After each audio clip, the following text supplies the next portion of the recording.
राज्यात महायुती असली तरी मावळ तालुक्यात स्थानिक स्वराज्य संस्था निवडणुकीत भाजप व राष्ट्रवादी काँग्रेस अजित पवार पक्ष एकमेकांविरुद्ध लढण्याची चिन्ह दिसत आहेत।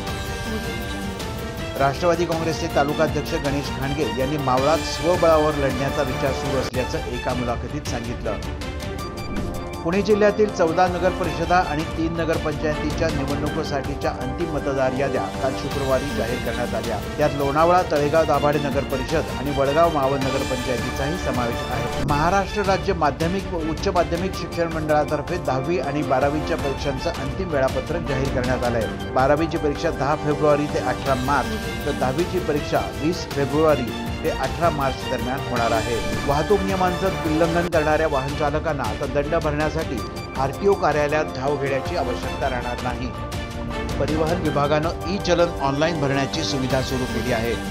वाहन चालकांना echallan.parivahan.gov.in या संकेतस्थळावर जाऊन दंडाची रक्कम भरता येणार आहे। सरदार वल्लभभाई पटेल यांच्या 150व्या जयंतीचं औचित्य साधून मावळात ठिकठिकाणी आयोजित करण्यात आलेल्या एकता दौडला उत्स्फूर्त प्रतिसाद मिळाला।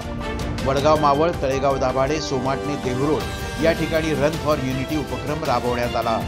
लोणावळा परिसरात काल दिवसभर हलक्या स्वरूपाच्या पावसाचा शिडकावा सुरू होता। सततच्या पावसामुळे नागरिक त्रस्त झाले आहेत। भारतीय स्त्री शक्ती संस्थेच्या पिंपरी चिंचवड शाखेच्या वतीनं दरवर्षीप्रमाणे यंदाही मावळ तालुक्यातील पुणे गावातील आदिवासी पाड्यावर जाऊन दिवाळी साजरी करण्यात आली।